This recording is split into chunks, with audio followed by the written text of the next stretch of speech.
Building হওয়ার আগে reporters ইউনিটির প্রতিষ্ঠাতা সদস্যদের একজন কবির ভাইয়ের নেতৃত্বে মারা গেছেন তিনি। মরহুম আমাদের নেতৃবৃন্দ সবার প্রতি আমাদের গভীর শ্রদ্ধা, তাদের মাঠের কামনা করছি।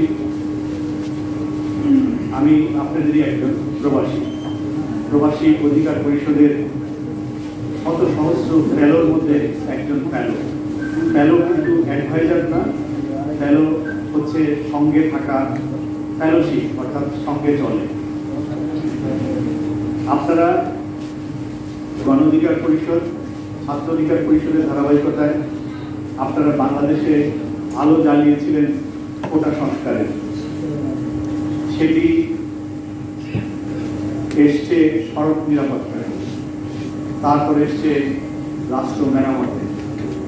আপনারা আলো জ্বালিয়েছেন, সেই আলো আজ বাংলাদেশকে মুক্ত করেছে। যারা সেদিন আহত হয়েছিল, মামলা খেয়েছিল, আজকে পর্যন্ত এই যে গতকালকে আপনাদের যুব অধিকার পরিষদের ভাইস প্রেসিডেন্টের লাশটা দেখছিলাম, আর অসংখ্য লাশের সারিতে এই ভাইটিকে তার পরিবার এখন দাফন করছে। আপনাদের যে আত্মত্যাগ, আপনাদের যে নেতা, বাংলাদেশের মানুষের অবিসংবাদিত নেতা, তাদের নাম বলে আমি শেষ করতে পারবো না, কিন্তু কয়েকটা নাম না বললেই নয়। সেই নামগুলো এই কারণে দরকার, এই নামের মধ্য দিয়ে এই রুমে যতজন আছেন, বাইরে যতজন আছেন, প্রত্যেকের নাম আমার উল্লেখ করতে ইচ্ছা করছে প্রবাসীদের পক্ষ থেকে। সময় লিমিটেশনের কারণে হয়তো করতে পারবো না, কিন্তু ইতিহাসে আপনাদের প্রত্যেকের নাম লেখা থাকবে। কারণ সোশ্যাল মিডিয়া যে রিসার্চ হবে বাংলাদেশের অভ্যুত্থানের উপরে আজ থেকে 10 বছর পর, 20 বছর পর, 30 বছর পর, এইগুলো সেকেন্ডারি সোর্স হিসেবে ইউজ হবে।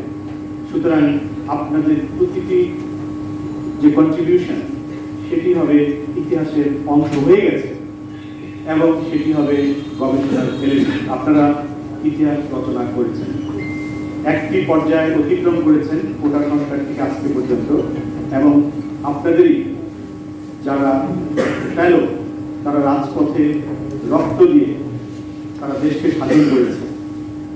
আমাদের জেনারেশন আমরা ব্যর্থ হয়েছি, কিন্তু আপনাদের ফেলোশিপ নিয়ে আমরা উজ্জীবিত হয়েছি। বাকি কাজও আপনাদেরকেই করতে হবে, এবং যারা কাজ শুরু করে কাজ শেষ করার দায় তাদের। আমাদের প্রবীণ প্রজন্ম আপনাদেরকে স্বীকৃতি দিয়েছে, দলমত নির্বিশেষে সকলে আজকের তরুণ ছাত্র সমাজ এবং তাদের যে আলোক পত্রিকা যারা বহন করেছেন, আপনারা প্রত্যেকের স্বীকৃতি জাতি দিয়েছে। এখন কিছু অংশ বাকি আছে, যেটি রাশিদ খান বলেছেন।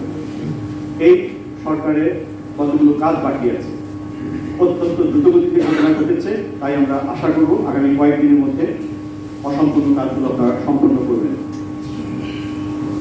হাসান আল মাহমুদ, নুরুল হক নূর, রাশেদ খান, ফারুক, মশিউর, তারেক সহ যারা যেখানে আছেন, মনে রাখবেন স্ট্র্যাটেজির চেয়ে পলিসি বলে। অনেকের স্ট্র্যাটেজিতে অনেকে ছিটকে পড়ে।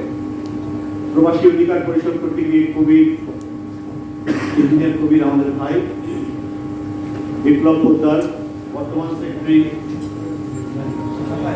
সাফায়েত সহ যারা লড়াই করে গেছেন, তাদের সবার প্রতি শুভেচ্ছা এবং সালাম। এই কারণে যারা প্রবাসীদের নিয়ে ভয়েস রেজ করেছেন, যেমনিভাবে কোটা, মেধা এবং সড়ক নিয়ে আপনারা এই রাষ্ট্রের বেসিক জায়গাগুলোতে আঘাত করেছিলেন। রাষ্ট্র মেরামত শুরু হয়েছে, বাংলাদেশের পতাকা, বাংলাদেশের ভ্যানগার্ড, বাংলাদেশকে যিনি বিশ্বের বুকে চাঁদের সমান পর্যায়ে নিয়ে গেছেন, ডক্টর মোহাম্মদ ইউনূস।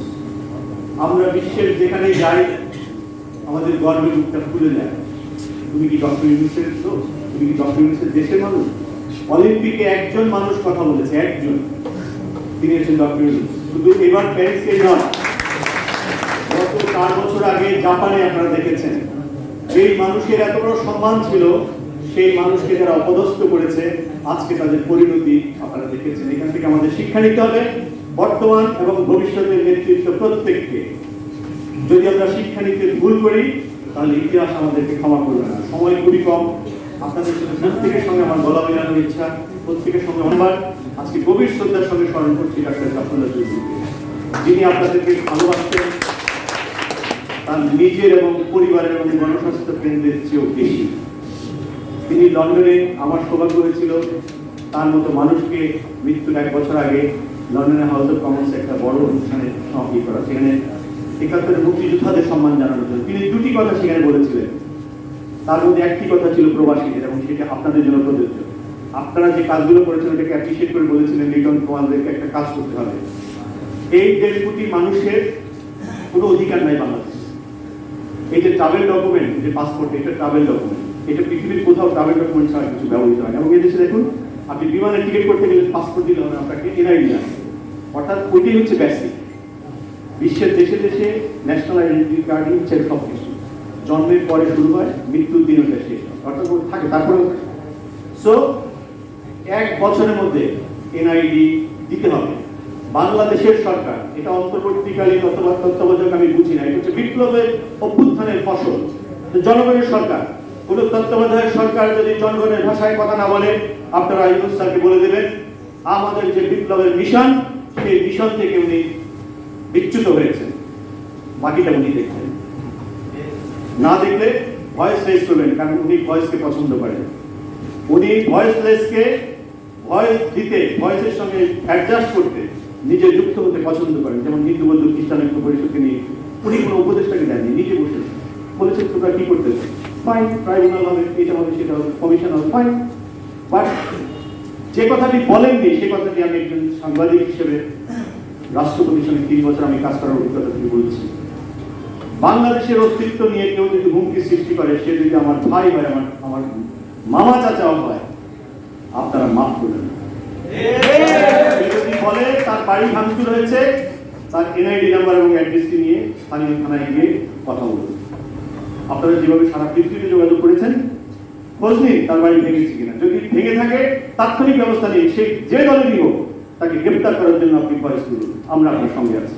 আর যদি তা না হয়, তাহলে ওই লোকটির বিরুদ্ধে আইনগত ব্যবস্থা নিতে যদি পুলিশ ভুল করে, তাহলে যে ব্যবস্থা নেওয়ার কথা সেটাও আপনারা করতে হবে। আজকের বাংলাদেশে ডক্টর ইউনূস স্যারের কাছে আমাদের